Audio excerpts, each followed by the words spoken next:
बिस्मिल्लाहिर्रहमानिर्रहीम और अस्सलाम वालेकुम।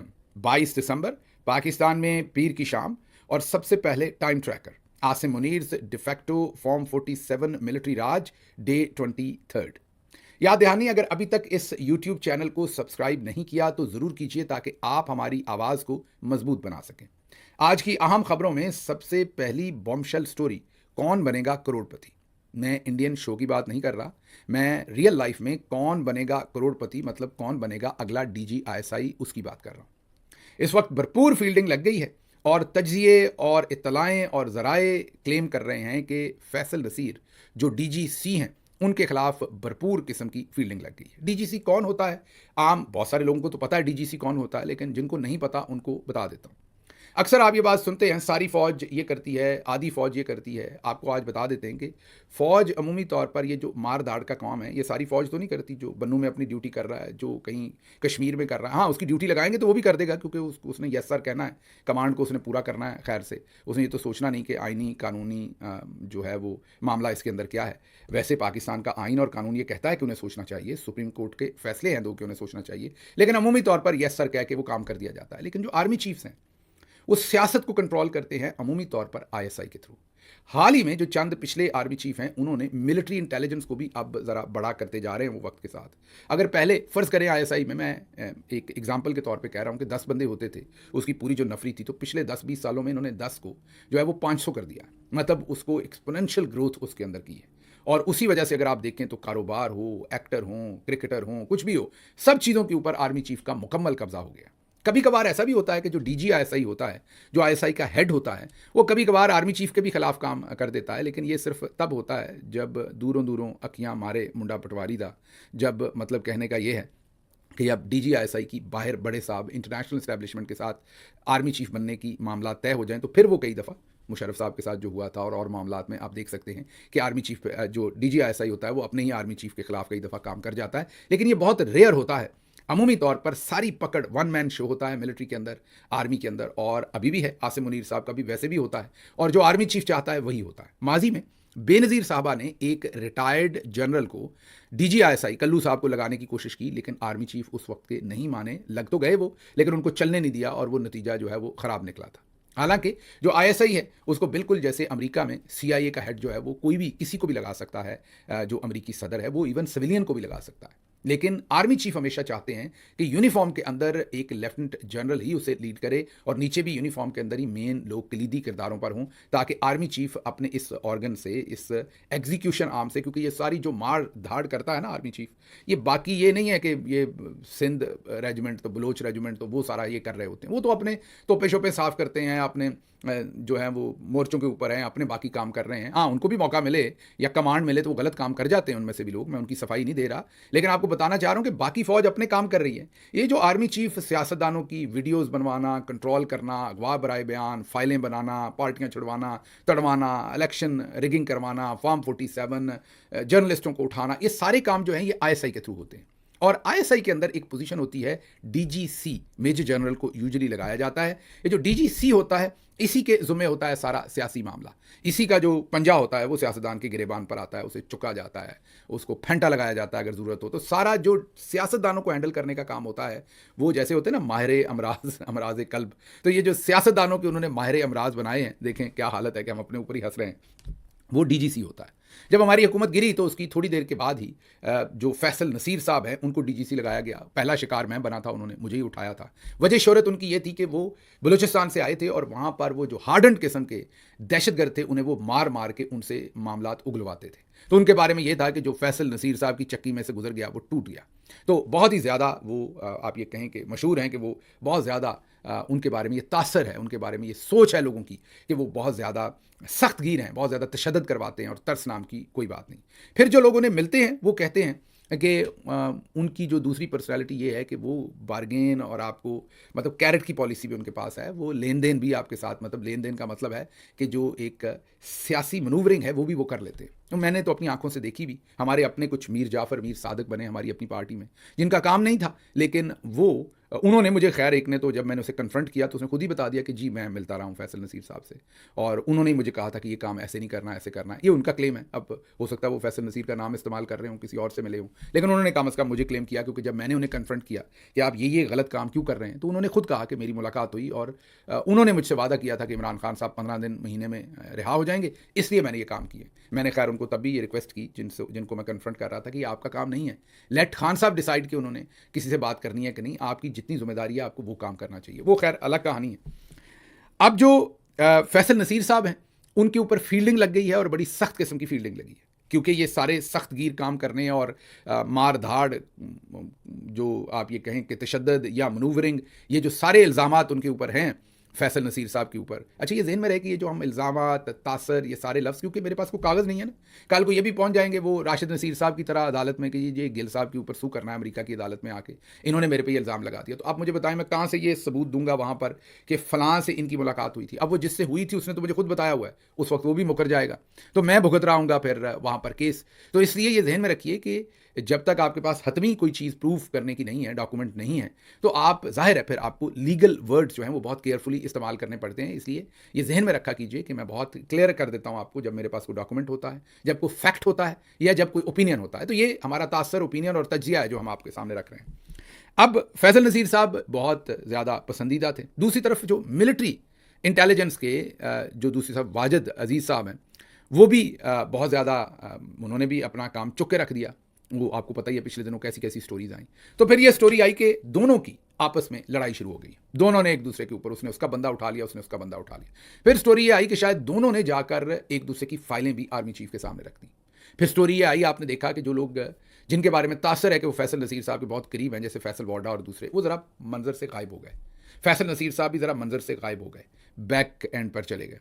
लोगों को यही लगा कि जो DGMI हैं वाजिद साहब, वो ज़्यादा करीब हो गए आर्मी चीफ के, और फैसल साहब ज़रा दूर हो गए। लेकिन फिर फैसल साहब की एंट्री हुई हाल ही में लीबिया में, याद कीजिए, जहां पर वो तस्वीर उनकी आई और वो आर्मी चीफ के साथ पहलू में बैठे हुए हैं। बस फिर क्या था, उससे मच गई तड़थल्ली। अबसार आलम साहब डायरेक्टली उन पर हमला आवर हो गए। अबसार आलम साहब ने कहा कि ये जो फैसल नसीर साहब हैं, इनके अगले DGISI बनने के चांसेस हैं, और साथ ही स्टोरी दे दी, जो स्टोरी हम आपके सामने पहले रख चुके हुए हैं। लेकिन अबसार आलम साहब ने रिकन्फर्म कर दी कि नदीम अंजम, जो साबिक DGISI हैं, अब रिटायर्ड हैं, उनको मरियम नवाज़ और नवाज़ शरीफ DGISI भी लगवाना चाहते हैं। बिल्कुल वही मॉडल जो बेनज़ीर साहबा ने जनरल कल्लू, जो रिटायर्ड थे और उनको रिटायरमेंट के बाद DGISI लगवाया था, वही मॉडल मरियम नवाज़ और नवाज़ शरीफ भी करना चाहते हैं। या वो NSA, ये भी हम आपको बता चुके हैं, नेशनल सिक्योरिटी एडवाइज़र लगवाना चाहते हैं, या फिर अमेरिका में सफ़ीर लगवाना चाहते हैं। ये तो खैर 1 साल पुरानी खबर है, सब ने इसके ऊपर बात की थी, हमने भी की थी। ये सफ़ीर वाली बात बहुत पुरानी है। तो अबसार आलम साहब ने ये कन्फर्म कर दी स्टोरी के इन 3 ओहदों में से एक ओहदा वो इनको दिलवाना चाहते हैं। तो अब नदीम अंजम वर्सेस फैसल नसीर, राइट। तो इसी तरह से समझिए कि फैसल नसीर वर्सेस मरियम नवाज़ और नवाज़ शरीफ, ताने बाने समझने की कोशिश कीजिए, क्योंकि जब भी अबसार आलम कोई स्टोरी करेंगे वो अपनी मर्जी से नहीं करेंगे, उन्हें जितनी नवाज़ शरीफ कहेंगे वो उतनी स्टोरी करेंगे। तो बार बार नदीम अंजम का नाम क्वाइन करना जो है, आपको हमने बताया भी था कि जब ये नोटिफिकेशन फील्ड मार्शल साहब का फंस गया था, तो मामला यही था कि हमारी मर्जी का NSA या DGISI लगाएं। आपको याद होगा हमने तफसील के साथ आपके सामने तज्जियात दिए थे।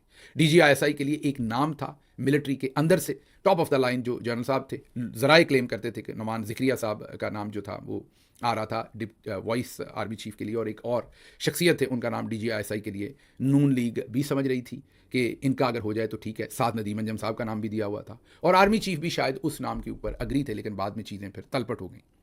फिर ज़रा ये भी क्लेम करते थे उस वक्त के जब डील हुई आखिरकार नोटिफिकेशन जारी करने की, तो उसमें यह तय हुआ कि DGISI और डिप्टी आर्मी चीफ में से कम एक ओहदा जो है उस पर नून लीग की मर्जी से बंदा लगाया जाएगा।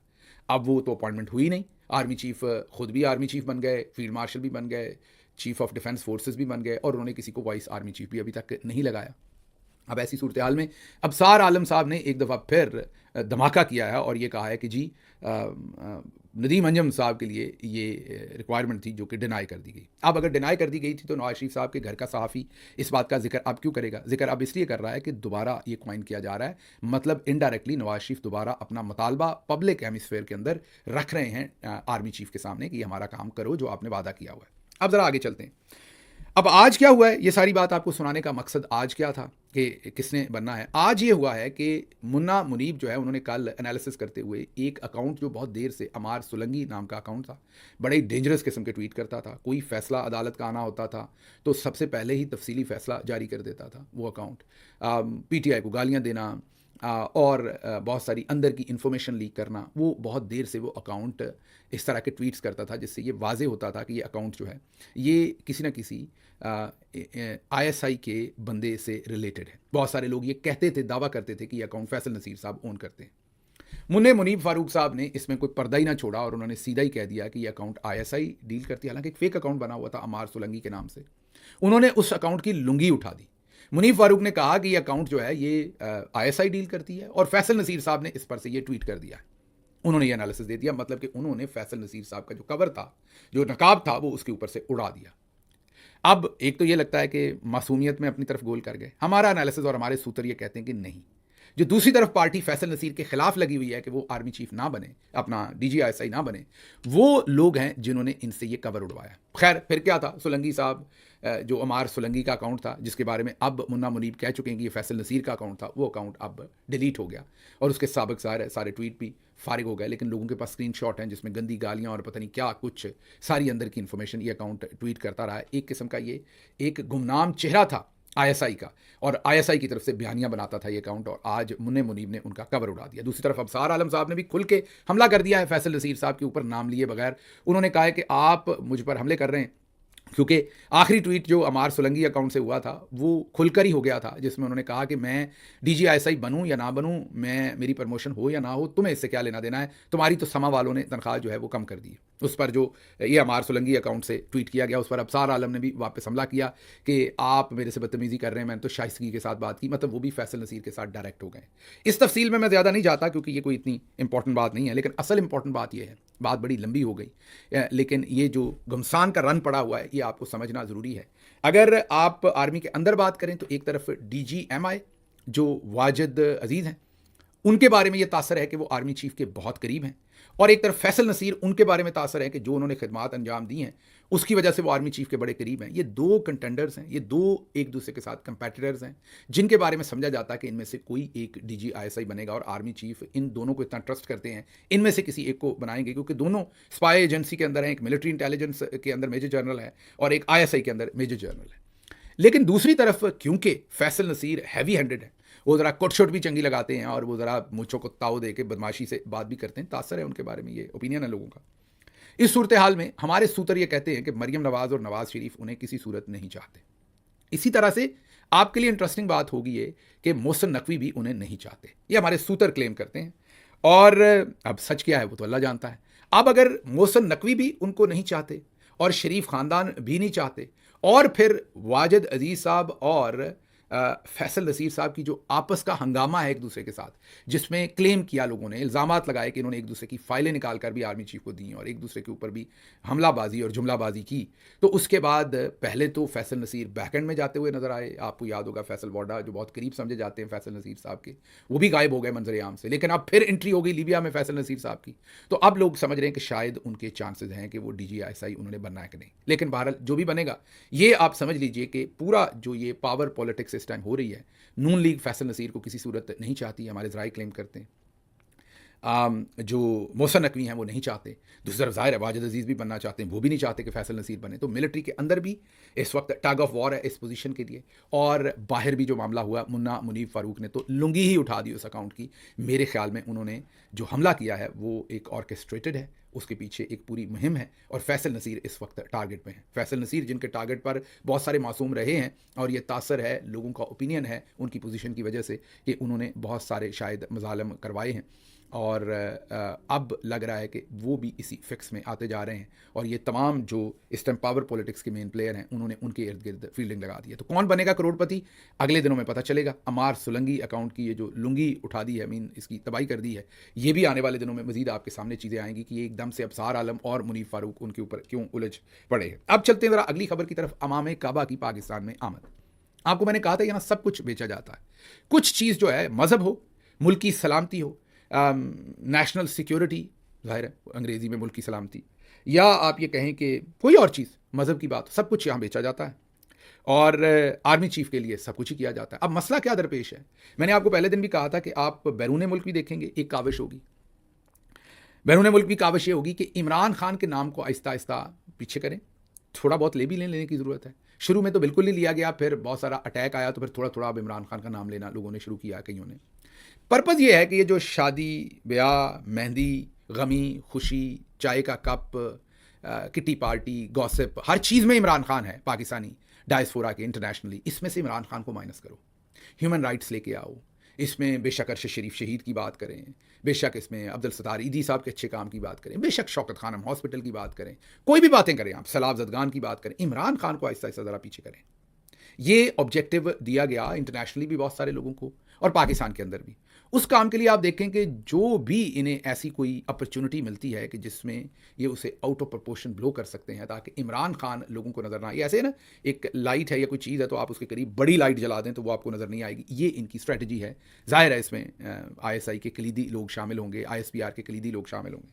इसे याद होगा जब हमारे वो नदीम जिन्होंने जेवलिन फेंकी थी उसमें ओलंपिक्स में और तमगा जीता था, वो ज़ाहिर है बड़ा काम किया था, हमने भी मुबारकबाद दी थी, लेकिन जितना इन्होंने उन्हें चुक दिया था और आप बेचारे का किसी को पता भी नहीं वो किधर गया है, वो इसलिए चुका था कि इन्हें नैरेटिव चाहिए। इसी तरह आपको याद होगा वो शहर बानो साहबा ने एक खातून को अचानक टॉम क्रूज बन के बचाया था, उसको जैसे चुका था इन्होंने उस पूरे काम को, याद होगा। तो ये कुछ चीज़ें तो नेचुरली होती हैं और कुछ ये ऑर्केस्ट्रेट भी करते हैं, बनाते हैं, ऐसे इवेंट्स बनाते हैं। अभी अंडर 19 क्रिकेट टीम ने इंडिया से जीता, हमने भी कल अपने व्लॉग में मुबारकबाद दी, कहा अच्छी खबर है। लेकिन अब क्योंकि इन्हें ज़रूरत है, ये कभी कॉन्सर्ट करवा देते हैं आतिफ असलम का इस्लामाबाद के अंदर, कभी कुछ करा, इन्हें ज़रूरत है डाइवर्जन की कि कोई और गल करो। ए जड़ा 26 नवंबर को गोलियां मारी, इस पर बात ना करें। इस्तिस्ना पे आर्मी चीफ की बात ना करें। ये सुप्रीम कोर्ट लुटी, इस पर बात ना करें। अपना जस्टिस तारिक महमूद जहांगीरी के साथ जो किया, इस पर बात ना करें। जो खवातीन के साथ कर रहे हैं उस पर बात नहीं करें, वो और बात करें। आतिफ असलम का कॉन्सर्ट सुने, ये PIA की नीलामी हो रही है, इसके अंदर दिलचस्पी लेंगे, फलाना काम कर रहे हैं, इसमें दिलचस्पी, ये शहबाज शरीफ साहब पुल का इफ्तिताह कर रहे हैं, इसकी स्लो मोशन में वीडियोज़ हम आपको दिखाते हैं, ये पंजाब के अंदर हम आपको गेम्स करा के देंगे, ये हम आपको लैपटॉप्स बांटेंगे, और बातों के ऊपर तवज्जो देंगे। स्मोक के लिए गन्स आ गई हैं जो पानी फेंकेंगी, मतलब कोई ना कोई शुभदेबाजी करेंगे ताकि आप इमरान खान को माइनस करें, उस पर बात ना करें। ये मुल्क से बाहर भी आपको कई ऐसे लोग जो आपको लगेंगे कि वो तो इमरान खान के हामी हैं, वो भी ये कार्रवाई डालते हुए नजर आएंगे, और पाकिस्तान के अंदर भी। अब अंडर 19 क्रिकेट टीम जीत गई, हमें कल ही पता था कि अब इन्होंने उसके अंदर इतनी हवा भरनी है कि भले वो बेचारे छोटे बच्चे हैं, बहुत अच्छा काम किया उन्होंने, मैंने पहले ही अप्रिशिएट किया, लेकिन जैसे इन्होंने चुक दिया, क्योंकि दे आर डेस्परेट कि ये जो नीडल है ना नैरेटिव की, वो आए नहीं थे DG ISPR, उन्होंने कहा कि ये तुम्हें क्या तकलीफ है, हमारे पीछे क्यों पड़ गए हो। मतलब आपने पूरी कौम को माजरत इस लफ्ज़ पर डंडा दिया हुआ है 6 फुट का, माजरत इस लफ्ज़ पर, लेकिन आपके पीछे क्यों पड़ गए, आपको नहीं पता आपके पीछे क्यों पड़ गए। आप पीछे से हटें कौम के तो कौम आपके पीछे ना पड़े ना, अपना काम करें जो आपका है। तो DG ISPR कह रहे तो हमें, हमारे साथ क्यों कर रहे हैं, ये हमें शुरू हो जाते हैं तनकीद कर रहा। तो नीडल मूव करनी बयानी है कि वो काबू नहीं आ रहा। तो अब जो अंडर 19 टीम जीत के आई उसमें हवा भर दी। अब उसके लिए बंदे चाहिए थे, बंदे कहां से लाएं। तो इस्लामाबाद पुलिस के जुम्मे लगाया कि बंदे लेके आओ एयरपोर्ट के ऊपर, क्योंकि जरा शो करना है कि वहां पर बड़े बंदे आए हैं। अब आप हैरान होंगे कि इस्लामाबाद पुलिस ने मदरसे के बच्चों को कहा कि अमाम काबा आ रहे, ये वीडियोस मौजूद हैं सोशल मीडिया पर उन बच्चों की, और एयरपोर्ट पर उनके इस्तकबाल के लिए चलना है। आपको पता फिर अमाम काबा आ रहे, मजहबी जो बच्चे हैं वो तो फिर तबाही कर देंगे। वो पहुंच गए जनाब, वहाँ पर जौकदार जौक लोग हो गए, चंद सैकड़ों लोग जो थे, कोई 800-900 रात के टाइम में इतने बहुत लगते हैं लोग हों, तो वो इन्होंने इकट्ठे करके इस्लामाबाद पुलिस ने बसें भर के वहाँ उतार दी। अब वहाँ पर जब क्रिकेट टीम आई, उन पर फूल शूल फेंके, तो बच्चों ने कहा मामे काबा किधर हैं। इन्होंने पहले तो कहा आ रहे हैं, इसके बाद वाली फ्लाइट में वो भी उतर रहे हैं, ये क्रिकेट टीम जीत के आए, इन पर तो फूल फेंको। जब वो फूल फेंक के वो निकल गए क्रिकेट वाले, तो बच्चों ने पूछा मामे काबा किधर हैं। उन्होंने कहा जी वो उन्होंने कहा चलो भागो इधर से। उन्होंने बच्चों ने वीडियोस रिकॉर्ड करा दी कि हमें ये SHO ये कह के लाया था। फिर उन बच्चों में से कुछ को उठा के डराया धमकाया, उनका सॉफ्टवेयर अपडेट करवाया और उनसे नई वीडियोस जारी की कि वो गलतफहमी की बुनियाद पर मैंने पहली वीडियो कर दी थी। गलत बयानी करके लाया गया है। हमें वहाँ के SHO ने बताया था थाना कराची कम्युनी के, यहाँ पे इमाम काबा आने वाले हैं। तो अब ये डेस्परेट है बयानियां हाथ में लेने के लिए, उसके लिए जो भी हो जाए। माजरत कोई बंदा बर्फ ज्यादा ऊंचा कर देता है ना, तो ये उसका भी जश्न मनाएंगे कि हमारे बंदे ने पूरी दुनिया में बर्फ ज्यादा ऊंचा किया, इसका नाम भी अवार्ड में लिखो। तो कोई काम भी जो स्लाइटली आउट ऑफ प्रोपोर्शन हो जाता है, उसको फिर ये इतना आउट ऑफ प्रोपोर्शन उठाते हैं, इतनी उसके अंदर हवा भरते हैं कि उस बंदे को बेचारे को खुद नहीं। वो याद कीजिए, एक बच्ची थी, उसने कोई ग्रेड्स ले लिए थे UK में रहते हुए, A लेवल्स के अंदर, उसी को ये कई दिन चलाते रहे, और उसके घर शहबाज शरीफ जा रहे हैं, फिर फलाना जा रहा है, फिर फलाना। मतलब इन्हें कोई बयानियां चाहिए जिसको बेच सकें, क्योंकि इनसे पिछले 3 साल से कोई बयानियां बिक नहीं रहा। तो ये दूसरी आज की स्टोरी थी जो आपके सामने रखनी। तीसरी, जो हमारे बहुत ही मोहतरम आर्मी चीफ हैं, वो गुम थे, हमने आपको बताया था, वो मिल गए। और मिले हैं सऊदी अरब में। हमने पिछले व्लॉग में भी खैर तस्वीरें दिखा दी थी। उनको मेडल दिया है सऊदी अरब के वज़ीर दिफा शहज़ादा खालिद बिन सलमान ने पाकिस्तान के आर्मी चीफ आसिम मुनीर को king Abdul Aziz medal of excellence class से नवाजा है। सऊदी एजेंसी के मुताबिक फैसल नसीर को यह तमगा सऊदी अरब और पाकिस्तान के दरमियान दोस्ती को मजबूत बनाने, मुश्तरका तावन को आगे बढ़ाने की वजह से मिला है। सऊदी अरब के वज़ीर दिफा शहज़ादा खालिद बिन सलमान के एक्स अकाउंट से जारी बयान के मुताबिक सऊदी अरब के शाह सलमान बिन अब्दुल अजीज़ के हुक्म पर पाकिस्तानी आर्मी चीफ को यह अवार्ड दिया गया है। तो शहज़ादा खालिद के साथ उनकी मुलाकात हुई, उन्हें अवार्ड मिला। 2022 में यही अवार्ड पहले chief of army staff Qamar Javed Bajwa को भी order of king Abdul Aziz award से नवाजा जा चुका है। तो ये पहली दफ़ा नहीं है कि इनको मिल रहा है, पिछले भी आर्मी चीफ्स को ये मिलता रहता है। मेरा ख्याल किसी प्राइम मिनिस्टर को अभी तक नहीं मिला सऊदी अरब में। उम्मीद करते हैं आने वाले वक्त में उनमें से भी किसी को मिलेगा, लेकिन बहरहाल ये अवार्ड इन्हें मिला है। इसके साथ साथ एक मेडिकल डॉक्टर हैं, उनकी चलें बात आपको बताते चलते हैं ख़त्म करने से पहले। लाहौर में एक associate professor king Edward medical college, जो पाकिस्तान का मोस्ट प्रेस्टिजियस मेडिकल कॉलेज है, उसमें से फारगुल तहसील डॉक्टर साहब जो अब एसोसिएट प्रोफेसर है, माहिर अमराज चशम है, मीन आंखों के डॉक्टर हैं। एक उनके पास खातून आई जिन्होंने कहा कि मैंने अपनी आंखों की सर्जरी करवानी है। ये कई दफ़ा लोग करवाते हैं ना कि ग्लासेस उतर जाएँ, और तो मुझे नहीं पता अब यही सर्जरी थी या कोई और थी। ये जलाल साहब हैं, उनकी स्टोरी है, न्यू टीवी के अंदर काम करते हैं। बहुत सारे दूसरे सहाफ़ियों ने शेयर की है, क्योंकि वो एक मतलब मुस्तनद सहाफ़ी हैं, इसलिए अब ये स्टोरी हम भी उन्हीं के रेफरेंस से आपके सामने रख रहे हैं। तो वो खातून जो हैं वो डॉक्टर साहब के पास आई लाहौर में। 1.5 लाख रुपए में उनकी डॉक्टर साहब ने वो सर्जरी कर दी, लेकिन उनको बताया कि जब, और ये सबको पता है कि जब आंखों की सर्जरी तो कई दिन लगते हैं आपका विजन ठीक होने में। ऐसा नहीं कि सर्जरी हुई तो टक अगले टाइम आपका विजन, तो कई दफ़ा 2 हफ्ते, 4 हफ्ते, 6 हफ्ते लग सकते हैं। मुझे एक्जैक्टली नहीं पता, मैं फिजिशियन नहीं हूँ, लेकिन ये मुझे पता है कि टाइम लगता है। आप गूगल कर लें, पढ़ लें, आपको नज़र आ जाएगा, किसी डॉक्टर साहब से पूछ लें। अब डॉक्टर साहब ने उन्हें बताया कि ऐसे सर्जरी होगी, इतनी इंप्रूवमेंट होगी, इतने दिनों में होगी। कॉन्सेंट फॉर्म जो था वो भी साइन करवा लिया। उसके बाद वो खातून की सर्जरी होगी, 1.5 लाख रुपए अदा हो गए। तीसरे दिन खातून आ गई कि मिन्नू तो अजय भी 2-2 ही देते ने मैडम आपको किसी और वजह से 2-2 दिखते हैं, सर्जरी की वजह नहीं। लेकिन बाहर उन्होंने कहा मुझे तो अभी भी साफ नज़र नहीं आता, मैं दूर तक नहीं देख सकती अभी तक। मैं यहाँ से बैठ के अमृतसर नहीं देख पा रही, दिल्ली नहीं देख पा रही, मेरी दूर की नज़र अभी तक ठीक नहीं हुई। तो ये आपने क्या किया है? मैं तो तबाही कर दी, मैं तुम्हारी ऐसी की तैसी फेर दूंगी। तुम डॉक्टर बने फिरते हो, तुम्हें पता नहीं मैं तुम्हारा क्या कर, तुम मिन्नू जानदा नहीं मैं कौन है। ये जब उन्होंने कहा, डॉक्टर साहब ने जाहिर है अपनी कोशिश की दोबारा, जो किंग एडवर्ड से पढ़ा था उन्होंने, जो बाहर से पढ़ा था उन्होंने, अपनी जो मेडिकल उनकी ट्रेनिंग थी, वो बेचारों ने फिर रेटिना क्या होता है, प्यूपल क्या होता है, फलां क्या है, एक्सप्लेन करने की कोशिश की। तो पर केड़ा रेटिना ते केड़ा एंटीना ते केड़ा प्यूपल ते केड़ा की, उसने कहा तू मैनू जानदा नहीं। वो होता है ना कि दफ़ा शादी पे लोग जाते हैं लड़के यंग जो होते हैं, मेरा मतलब बड़ी पोजीशन संभालते हैं, लड़की को देखते हैं, कई दफ़ा साड़ी शाड़ी पहनी होती है या कोई और बड़ा मॉडर्न ड्रेस पहना होता है, मुंडा कहता है गल बन गई, अब अम्मी से बात करनी है, यहीं रिश्ता भेजना है। तो अभी ज़रा पोजीशन लेके खड़ा होता है, तो कई दफ़ा फिर वो खातून मुड़ के आवाज़ देती है, बुच्छी अम्मी नू पुछ बोटी वड्डी पानी है कि निक्की, खाना डाल रही होती ना अम्मी के लिए भी और बहन के लिए भी। तो बहन होगी पीछे जिसका नाम बुच्छी, मीन जो भी एक निकनेम डाला होता है। तो वो सारी उम्मीदें जैसे वहाँ पानी पानी हो जाती हैं ना, वो वाला जुमला सुन के, और वड्डी ते निकी बोटी वाला जुमला सुन के। ऐसे ही खातून जो है, उन्होंने जब डॉक्टर साहब की सारी मेडिकल जो उनकी परफॉर्मेंस थी उसको साइड पर रख के कहा कि हट जा पासे, तू मैंने जानता नहीं। फिर आ गई एक ASP साहबा। अब वो ASP कौन है वो आप ही को पता होगा, मुझे बताने की तो ज़रूरत ही नहीं है आपको। वो ASP साहबा कहते हैं, सुनने में आया कि वो मैदान में आ गई। उन्होंने कहा तू इन्हों जानदा नहीं, ये मेरी रिश्तेदार है। सो डॉक्टर साहब को फिर थाने बुलाया गया, उन्हें हरास किया गया, डॉक्टर साहब को इंसल्ट किया गया, उनसे 1.5 लाख रुपए पहले वापस लिए गए। फिर चंद दिन के बाद उन्हें दोबारा बुला लिया गया। उन्हें कहा गया कि ये तुमने क्या किया, तुमने आँख ही ख़राब कर दी है, अब ये जाएगी बरतानिया से इलाज करवाएगी और उसके पैसे तुम दोगे। डॉक्टर साहब ने कहा मैं कैसे दूंगा? उन्होंने कहा तुम दोगे, वरना मैं थाने के अंदर डाल दूंगी तुम्हें, और तुम्हें अंदाज़ा नहीं मैं क्या कर सकती हूँ। ASP साहबा के ये सब कुछ कहने पर कर सकती हूँ या कर सकता हूँ, मुझे क्या पता ASP खातून है कि मर्द है, मुझे क्या पता इस बात का, आप लोगों को पता होगा। तो खैर वो उन्होंने कहा कि डॉक्टर साहब ने खैर 14 लाख रुपए दिए, नए स्टाम्प पेपर साइन हुए। ये हम स्टैम्प पेपर को स्टाम्प पेपर भी कहते हैं वहाँ पर।